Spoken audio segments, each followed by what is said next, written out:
আমি হোসেন গাজী, দেশ বাঁচাও সামাজিক কমিটি পশ্চিমবঙ্গের রাজ্য সম্পাদক এবং সিপিডিআর ইন্ডিয়া হিউম্যান রাইটসের অর্থাৎ মানবাধিকার সংগঠনের পশ্চিমবঙ্গের রাজ্যের জেনারেল সেক্রেটারি হিসাবে আমার যেখানে বাড়ি বারুইপুর থানার হারদা অঞ্চল, অর্থাৎ আমার নিজের এলাকার নিজের অঞ্চলের মধ্যে দিয়ে একটা ভয়ঙ্করী দুর্ঘটনা ঘটেছে, যে ঘটনাটা আজ বর্তমানে এই এলাকার গরিব এলাকার সমস্ত সাধারণ মানুষের কাছে একটা দুঃখের ছায়া।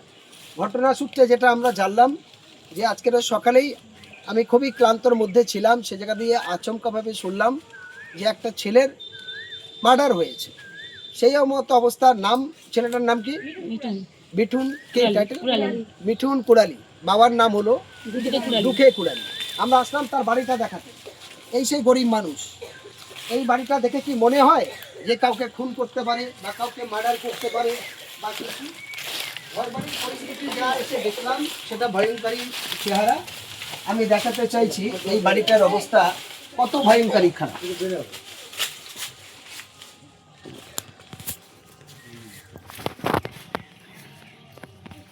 যে মার্ডার হয়েছে তার নিজের বাড়ি হলো এটা। এবার আমি ঘুরিয়ে দেখাতে চাইছি এলাকার পরিবেশ। এই হলো সেই গরিব মানুষের এলাকা। এলাকার সব মানুষ এখানে উপস্থিত হয়েছে। সকাল থেকে আমরা যেটা শুনতে পেলাম, হ্যাঁ ছেলেটা একটুখানি একটু নেশাভান মতো করতো, বলতে সেটা সে প্রচণ্ড গাঁজা ফাজা খেত এবং যাদবপুরে নাকি রিক্সা চালায়। বাবা গরিব মানুষ। তাদের এলাকার পরিবেশ দেখলাম, বাবা ভ্যান চালায় হুটিয়ারি শরীফ থেকে কালাবুড়ু রোড। এমতো অবস্থায় এই জায়গা দাঁড়িয়ে যা পরিস্থিতি বুঝলাম, এই সমাজ কত অন্ধ, এই বর্তমান ব্যবস্থাপনা কত অন্ধ। এই জায়গা দাঁড়িয়ে আমার যেটা বলার কথা, আমরা চেয়েছিলাম এই সমাজ ব্যবস্থার মধ্যে দিয়ে সামাজিকভাবে প্রত্যেকটা মানুষ তার গড়ে উঠুক। এইটা দায়িত্ব হয় এলাকার যারা জনপ্রতিনিধি তাদের, এই দায়িত্ব হয় এলাকায় যারা পঞ্চায়েত পরিচালনা করে তাদের, এই দায়িত্ব হয় তাদের যিনি বিধায়ক হয় তাদের। 5 বছরে 6টা ভোট, একটা পঞ্চায়েত, পঞ্চায়েত সমিতি, জেলা পরিষদ, বিধানসভা, লোকসভা, স্কুল বা কলেজ। নেতারা ভোটের সময় এসে বলে মাসি, কাকি, চাচি, ঠাকমা, দাদিমা আমাকে ভোটটা দাও। শুধু ভোটটুকু ক্ষমতা, ভোটের পর আর কোনো দায় নেই। ভোটের পর কি মানুষের আর মানবতা নেই? সব হারিয়ে ফেলে। কেন আমি এলাকার জনপ্রতিনিধি হিসাবে আমার এলাকার সুষ্ঠু সমাজকে গড়ে তুলব না? প্রশ্ন আমার এখানেই। তাই আজকে দৌড়ে এসেছি এই এলাকায়। এটা কালাবড়ু এলাকা। আমি অবাক লাগলো, এই বাড়ি বর্তমান সমাজে কেন থাকবে? কেন বাড়ির পরিবর্তন হলো না?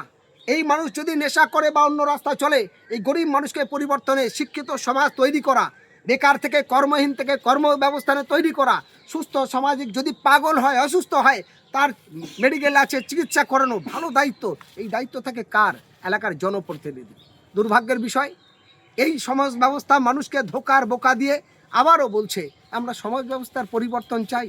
বর্তমান যুগে, ইন্টারনেটের যুগে এটাই দাঁড়িয়ে আমাদের দেখতে হবে, এই কথাগুলোই আমাদের শুনতে হবে। এটাই ভাবতে আমার অবাক লাগছে। আজকে অবাক হয়ে গেলাম, যেখানে বডি, আমি নিশ্চিত সেই জায়গাটার ভিডিওটাও পরে দেবর সাথে, যে রাস্তার মাঝখানে তার রক্ত পাওয়া গেল আর পার্শ্ববর্তী পুকুর, সেই পুকুর থেকে তার বডি পাওয়া গেল। এটা দেখার পর অবাক হয়ে আমি আজকে গেলাম, তার বাড়িটা দেখলাম, স্পটে আসলাম। ঘটনা দেখার পর আমি বলবো মানুষকে সতর্ক থাকতে, সাবধানে থাকতে, এবং যারা বাংলায় ক্ষমতায় আছে তৃণমূল কংগ্রেস, তাদের দ্বিচারিতা মানুষ বুঝতে পারবে, এবং যারা বাংলায় ক্ষমতায় আসার জন্য অনেক রকম ধোকার বোকা দিতে চাইছে বিজেপি সরকার, দুজনই কিন্তু সমান পরিমাণ। কারণ সরকার পরিচালনা করে তারা, প্রশাসন পরিচালনা করে তারা, দায়িত্বহীনতার মতো কাজ করে যাচ্ছে তারা। তাদের জন্য আজকের গরিব মানুষের এই দ্বিচারিতা। এই জায়গা থেকে সমাজ ব্যবস্থা পরিবর্তন করতে গেলে বাংলার প্রত্যেকটা মানুষ, কে কোন জাত কোন ধর্ম দেখার দরকার নেই। বিবেককে প্রশ্ন করুন, আমি ঠিক আছি তো? আমার পাড়ার মানুষ ঠিক আছে তো? আমার গ্রামের মানুষ ঠিক আছে তো?